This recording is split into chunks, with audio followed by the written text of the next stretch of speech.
국민의힘에 이어 윤석열 당선인 측에서도 정호영 보건복지부 장관 후보자의 자진 사퇴를 거론하기 시작했습니다. 인수위 고위 관계자들에겐 부정적인 여론을 우려하는 보고가 지속적으로 올라가고 있는 것으로 파악됐습니다. 인사청문회 강행 의지를 보였던 당선인 측의 입장도 오늘 미묘하게 달라졌습니다. 최수영 기자입니다. 부정의 팩트가 없다는 입장을 고수했던 윤석열 당선인 측이 도덕성을 추가잣대로 거론했습니다. 부정한 팩트라고 이야기를 하셨던 것이 법적인 어떤 그 책임을 넘어서 도덕성까지 더 한 차원 높은 차원에서 국민의 눈높이에 맞지 않는 사안이 혹은 있는지 없는지에 대해서 또 측근 인사란 지적을 의식한 듯 윤 당선인과 정 후보자 인연에 대해 40년 지기가 아니라고 선을 긋기도 했습니다. 조국 전 장관과 뭐가 같으냐며 격앙된 반응을 보였던 것에서 한 발 물러난 모양새입니다. 이런 가운데 당선인 측에서도 자진 사퇴를 거론하는 목소리가 나오기 시작했습니다. 당선인 측 한 관계자는 내부에서도 우려가 확실히 커지면서 관련 보고가 많이 올라가는 걸로 안다며 사퇴 시점이 중요하다는 취지로 언급했습니다. 인수위의 한 고위 관계자도 JTBC에 인수위에 걱정하는 사람들이 늘었다며 인수위 지도부 쪽으로 부정적 여론과 우려의 민원들이 많이 들어오고 있다고 분위기를 전했습니다. 인수위 내부에선 정 후보자의 자진 사퇴를 전제로 시기를 저울질할 필요성도 제기되고 있습니다. 국민의힘은 중진 의원들까지 가세해 자진 사퇴 목소리를 높였습니다. 국민의힘 한 중진 의원은 JTBC와의 통화에서 첫 단추를 잘 꿰어야 하는데 국민 눈높이에 적절하지 않다며 거취 용단을 내려야 한다고 강조했고, 또 다른 중진 의원도 정서적으로 부정적 영향을 미치고 있는 게 맞으니 깔끔하게 정리해야 한다고 말했습니다. JTBC 최수연입니다. 정호영 후보자는 오늘도 단 한 건의 불법이나 부도덕도 없었다고 주장했습니다. 과연 그런지는 앞으로 드러나겠죠. 새로운 의혹은 또 나왔습니다. 아들의 의대 편입 당시에 특별 전형으로 특혜를 받았다는 내용입니다. 1년 전 편입 시험 때 서류 전형에서 떨어졌는데 그때 냈던 서류를 똑같이 내고도 그 이듬해엔 합격을 했다는 내용입니다. 유요한 기자입니다. 정호영 복지부 장관 후보자 아들은 2017년 의대 편입에서 떨어졌습니다. 대학 성적과 영어 점수, 외부 활동 등을 보는 서류 평가에서 탈락한 겁니다. 그런데 다음 해인 2018학년도 편입 전형엔 지역인재 특별 전형이 새로 생겼습니다. 대구 경북에서 고등학교를 나와야만 지원할 수 있습니다. 정 후보자 아들은 여기에 지원해 최종 합격했습니다. 2017년과 비교해 자기소개서를 빼면 달라진 건 아무것도 없습니다. 경북대의대가 특별 전형을 시행한 시점이 후보자 아들 입학과 겹쳐 시행 배경을 두고 논란이 계속됩니다. 당시 특별 전형으로 뽑는 인원이 학칙 규정보다 훨씬 많은 점도 의문입니다. 최소 30%만 뽑으면 됐지만 정 후보자 아들이 뽑힌 해엔 절반 넘게 특별 전형으로 채워졌습니다. 다만 경북대는 정 후보자가 선발 인원을 직접 결정한 건 아니라고 주장했습니다. 입학 전형위원회가 있다는 걸 봤을 때 후보자가 영향을 미쳐서 그렇게 정해지는 구조가 아니죠. 2019년, 2020년에 23명씩 뽑았기 때문에 2018년에 17명보다는 분명히 많아진 거고. 면접에서 정 후보자의 자녀 이름과 수험 번호를 심사위원들이 알 수 있었다는 의혹도 추가로 나왔습니다. 정 후보자 딸 면접을 본 심사위원 2명은 아들의 지역인재 특별 전형 면접에도 참여했습니다. 하지만 정 후보자는 법에 어긋나는 일은 없었다고 선을 그었습니다. 단 한 건도 불법이거나 도덕적으로 부당한 행위를 한 적이 없습니다. 2030 청년들에게는 대단히 송구스럽게 생각합니다.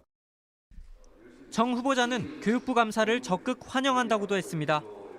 다만 감사가 이뤄져도 최소 수개월이 걸리는 만큼 청문회 전까지 의혹을 풀긴 불가능하다는 지적이 나옵니다. JTBC 유요한입니다. 네, 의혹의 진원지 바로 경북대학교입니다. 경북대 학생들을 만나봤습니다. 불공정해 보인다. 조국 전 장관 때와 비슷하다. 박탈감이 들었다. 이런 얘기들을 들을 수 있었습니다. 반면에 교수진은 특혜는 있을 수 없다고 주장했습니다. 이혜성 기자입니다. 경북대학교 온라인 익명 커뮤니티에 정호영이라고 치자 게시물이 줄줄이 뜹니다. 모두 정 후보자의 자녀 입시 특혜 의혹에 대한 내용입니다. 이건 찝찝하다며 제대로 수사해야 한다는 의견부터 조국과 똑같다는 비판까지 나옵니다. 조국 전 법무부 장관님의 사태랑 비슷하지 않나 생각은 하고 기회를 만드는 과정에서 그게 너무 권력의 개입이 있었지 않나. 정 후보자 측은 밝혀진 건 없다는 입장이지만 학생들은 박탈감을 호소했습니다. 상대적 박탈감이 들었어요. 어쨌든 고위 계층이잖아요. 아버지 백으로 하고 싶어도 못하는 사람도 있는데. 부모 찬스 덕에 이력에 올릴 연구에 참여할 수 있다는 것만으로도 이미 공정하지 않다고 말합니다. 오수, 육수 이렇게 하는 친구들도 많은데 부모님 덕분에 연구도 참여를 하고 해서 스펙도 엄청나게 짱짱하니까 이거는 당연히 승소가 안 될 수 없지 않나. 하지만 경북대 의대 교수진은 이런 의혹에 강력 반발하고 있습니다. 입시 공정성을 의심하지 말라는 겁니다.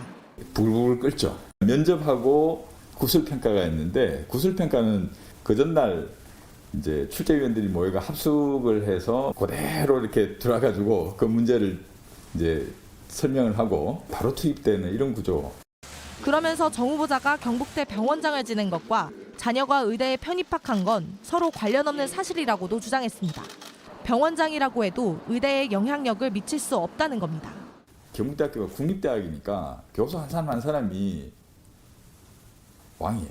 특히 이제 병원하고 이 두 개가 사실 벽이 좀 있어요. 이게 이제 달라요, 구조가. 벽이 있고 구조가 다르다고 했지만 정작 아들 정 씨의 자기소개서 평가위원 6명 중 3명은 후보자와 친분이 있었습니다. 또 이 3명은 다른 평가위원들보다 상대적으로 높은 점수를 줬습니다. JTBC 이혜선입니다. 민주당은 정호영 후보자 아들의 군입대 신체 검사에서 진단명이 중간에 바뀌었다고 주장했습니다. 가짜 진단서 의혹도 제기하며 MRI 원본 등을 공개하라고 요구했습니다. 정 후보자 측은 민감한 개인정보라며 거부 의사를 밝혔습니다. 박민규 기자입니다. 2015년 정호영 후보자 아들이 병역 4급 판정을 받은 걸 놓고 더불어민주당 보건복지위는 의문을 제기했습니다. 의사 출신 신현영 의원은 진단명이 중간에 달라졌다고 주장했습니다. 병원 진료 기록에는 추간판 탈출증, 즉 허리 디스크라고 기록이 되어 있는 반면에 병사용 진단서에서는 척추 협착으로 진단명이 둔갑합니다. 가짜 진단서가 아닌지 의심된다고까지 했습니다. 당시 경북대병원 진단서를 보면 척추 협착이라는 진단명과 함께 아픈 곳이 요추 5, 6번이라고 적혔습니다. 그런데 요추 6번은 실제 존재하지 않는 부위라는 겁니다. 당시 진단과 4급 판정이 제대로 된 건지 의심스럽다며 MRI와 CT 영상 자료 원본을 공개하라고 민주당은 요구했습니다. 정 후보자 측은 이런 기록이 개인적이고 민감한 의료 정보고 당사자인 후보자 아들 본인이 크게 걱정하고 있다며 거부했습니다. 정 후보자는 국회가 의료기관을 정해주면 검증받겠다는 입장만 되풀이했습니다. 그럼 당장이라도 아들로 하여금 재검사를 받도록 하겠습니다. 신속한 조치를 간곡하게 요청드립니다.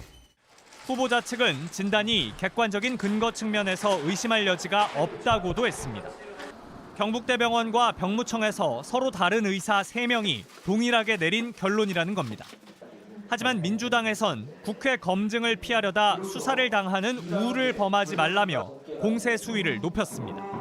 JTBC 박민규입니다.